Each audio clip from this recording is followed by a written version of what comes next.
Hello friends, welcome to மக்கள் சேவை channel. இன்றைக்கி நம்ம ஒரு சூப்பரான இன்ஃபர்மேஷன் பற்றி தான் பார்க்க போகிறோம். அதாவது தமிழகத்தில் புதிதாக வீடு கட்டுபவர்களுக்கு பல்வேறு புதிய திட்டத்தை தமிழக அரசு கொண்டு வந்திருக்காங்க. இப்போ இதை பற்றின மொத்த இன்ஃபர்மேஷன் தான் இந்த வீடியோ பார்க்க போகிறோம். இந்த வீடியோ ஸ்கிப் பண்ணாமல் ஃபுல்லாக பாருங்கள். அது மட்டுமல்ல, இந்த வீடியோ நிறைய பேருக்கு ஷேர் பண்ணுங்கள். ஓகே, இன்றைக்கி வீட்டு வசதி மற்றும் நகர்ப்புற வளர்ச்சித்துறை மீதான மானிய கோரிக்கை நடைபெற்றதுங்க. பல்வேறு புதிய திட்டங்களை கொண்டு வந்திருக்காங்க. அதை பற்றி ஒன்பதுனா பார்த்தரலாம். ஓகே, முதல்ல பயன்படுத்தப்படாத வீட்டு வசதி வாரிய நிலங்களுக்கு சிறப்பு திட்டத்தை கொண்டு வராங்க. அதாவது நிலம் கையகப்படுத்தப்படும், வாரிய வசம் ஒப்படைக்காத மற்றும் ஆக்கிரமிப்பு உள்ளிட்ட காரணங்களால் பயன்படுத்தாமல் உள்ள தமிழ்நாடு வீட்டு வசதி வாரிய நிலங்களின் நீண்டகால பிரச்சனைகளுக்கு தீர்வு காண இந்த திட்டத்தை கொண்டு வராங்க. நெக்ஸ்ட்டு, சென்னை பெருநகர பகுதிகளில் டிஜிட்டல் மீட்டர் உள்ளடக்கிய ஆட்டோ டாக்ஸிக்கு செயலி அறிமுகம் செய்கிறாங்க. ஸோ சென்னைக்காக பார்த்தீங்கன்னா ஆட்டோ டாக்ஸிக்குன்னு புதிய ஒரு செயலியை கொண்டு வராங்க. ஸோ இதன் மூலமாக பார்த்தீங்கன்னா நீங்கள் இந்த தமிழகத்துறை ஆப்லேயே டாக்ஸி எல்லாமே நீங்கள் ஆட்டோ டாக்ஸி எல்லாம் புக் பண்ணிக்கலாங்க.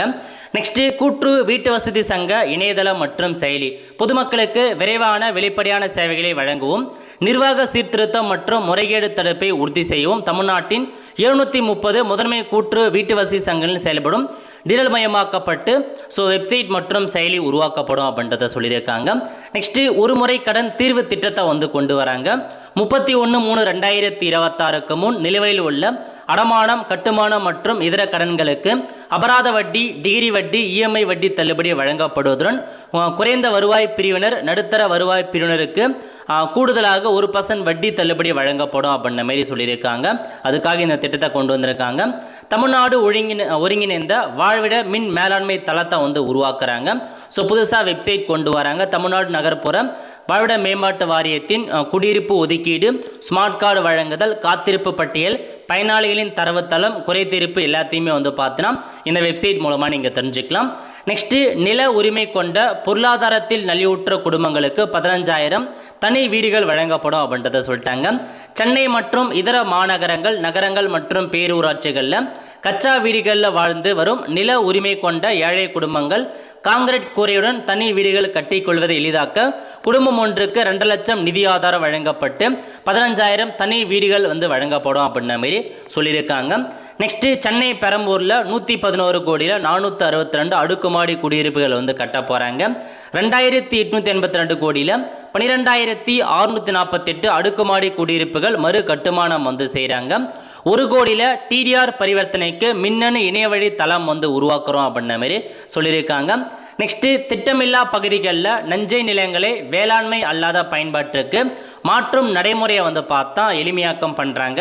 அதாவது திட்டமில்லா பகுதிகளில் நஞ்சை நிலங்களை வேளாண்மை அல்லாத பயன்பாட்டிற்கு மாற்ற மாவட்ட ஆட்சியரின் தடையில்லா சர்டிஃபிகேட் பெறும் நடைமுறை மாற்றப்படும் அப்படின்றத சொல்லியிருக்காங்க.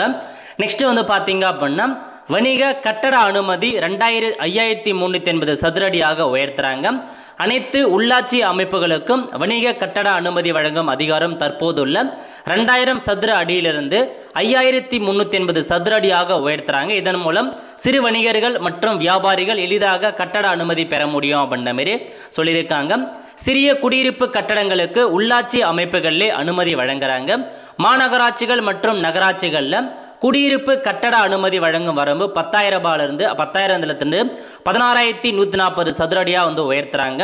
பேரூராட்சி மற்றும் கிராம ஊராட்சிகளில் 12,912 சதுர அடியாக உயர்த்தப்படும். இதனால் சிறிய குடியிருப்பு கட்டடங்கள் உள்ளாட்சி அமைப்புகளிலே விரைவாகவும் எளிதாகவும் அனுமதி வழங்கப்படும் அப்படின்ற மாதிரி தெரிவிச்சிருக்காங்க.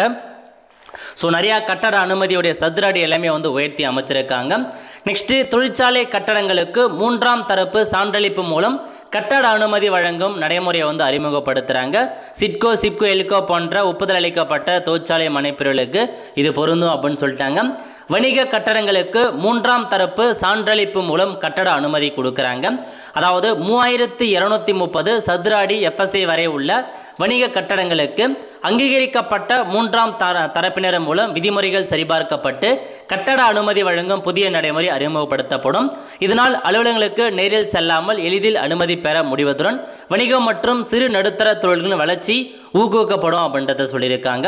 3ஆம் தரப்பு சான்றளிப்பு மூலம் கட்டட அனுமதி வழங்கும் நடைமுறை அறிமுகம். அதாவது பொதுமக்கள் உள்ளாட்சி அலுவலகங்களுக்கு செல்லாமல் எளிதாக கட்டட அனுமதி பெறும் வகையில் 8070 சதுரடி FSI பரப்புள்ள வரை உள்ள குடியிருப்பு கட்டடங்களுக்கு அங்கீகரிக்கப்பட்ட 3ஆம் தரப்பினர் மூலம் கட்டட விதிமுறைகள் முறையாக பின்பற்றுவதை உறுதி செய்து கட்டட அனுமதி வழங்குறாங்க. சிறு வணிக கட்டடங்களுக்கு சுய சான்றளிப்பு மூலம் திட்ட அனுமதி. வணிக கட்டணங்களுக்கான அனுமதி பெறுவதை எளிமைப்படுத்தும் வகையில் 1500 சதுர அடி பரப்பளவு வரையிலான கட்டடங்களுக்கு சுய சான்றளிப்பு முறையில் அனுமதி வழங்கப்படும். இதனால் மனுதாரர்கள் உள்ளாட்சி அலுவலகங்களுக்கு செல்ல வேண்டியது தவிர்க்கப்படும். அதாவது வணிக கட்டடம் இருக்கு பாருங்க, 1500 சதுர அடி வரைக்கும் சுயமாக நீங்களே அப்படியே அப்ளை பண்ண உடனே உங்களுக்கு கட்டட அனுமதி கிடைச்சிருங்க. ஆஃபீஸுக்கெல்லாம் அனுமதி பெறணும் அப்படின்ற அவசியம் கிடையாது. நெக்ஸ்ட் சுய சான்றிதழ் கட்டட அனுமதி 5000 சதுரடியாக உயர்வு. தரைத்தளம் மற்றும் 2 தளம், தூண் தளம் மற்றும் 3 தளம் கொண்ட குடியிருப்பு கட்டடங்களுக்கான கட்டட அனுமதி உடனடியாக பெறும் வகையில் சுய சான்றிதழ் மூலம் குடியிருப்பு கட்டடங்களுக்கான கட்டண அனுமதி தற்போது 3500லேருந்து 5000 சதுரடியாக உயர்த்திருக்காங்க. அதாவது இதுக்கு முன்னாடி இந்த திட்டம் இருந்துச்சு. அப்போ 3500 சதுரடி வரைக்கும் உள்ளவங்களுக்கு சுயமாக ஆன்லைனில் நீங்கள் கட்டட அனுமதி வாங்கிக்கலாம். எந்த அலுவலகத்தில் ஒப்புதல் பெற வேண்டியதில்லை. இப்போ 5000 சதுரடி வரைக்கும் சுய சர்டிஃபிகேட் மூலமாகவே கட்டட அனுமதி பெறலாம் அப்படின்றத சொல்லியிருக்காங்க. நெக்ஸ்ட் முழுமையான இணைய வழி செயல்முறை. நில உபயோக மாற்ற விண்ணப்பங்கள் இறுதி வழி முழுமையாக இணைய வழியில் பரிசீலிக்கப்படும். இதன் மூலம் விண்ணப்பதாரர்களின் நேர விரயம் குறைவதுடன் விண்ணப்பத்தின் ஒவ்வொரு நிலையும் இணையதளம் வழியாக அறிந்து கொள்ள முடியும் அப்படின்ற மாரி சொல்லியிருக்காங்க. ஸோ எல்லாமே முழுமையாக இணைய வழி செயல்முறையிலே கொண்டு வரோம் அப்படின்றத சொல்லிட்டாங்க. அபராத வட்டி தள்ளுபடி திட்டம். தமிழ்நாடு வீட்டு வசதி வாரியத்தின் தவணை திட்டத்தில், அதாவது 31/3/2021க்குள் தவணை முடிந்தும் நிலுவை வைத்துள்ள சுமார் 7000 ஒதுக்கீட்டுதாரர்களுக்கு சிறப்பு சலுகை வழங்குறாங்க. அதனால் சீக்கிரமாக அமௌண்ட்டை கட்ட பாருங்க. 18 கோடியில் 20 புதிதாக குடியிருப்புகள் கட்ட போகிறாங்க. 45 கோடியில் 564 மனைகளை மேம்பாடு பண்ணுறாங்க. 914 கோடியில் 842 அடுக்குமாடி குடியிருப்புகள் கட்டுறாங்க. ஸோ இதுதாங்க உங்களுக்கான புதிய திட்டங்கள் மற்றும் அறிவிப்புகள். ஸோ இந்த திட்டம் பிடிச்சிருக்கே இல்லை அப்படின்றத மறக்காமல் கமெண்ட் பாக்ஸில் தெரிவிங்க. அடுத்த ஒரு நிலைவில் சந்திப்போம். நன்றி, வணக்கம்.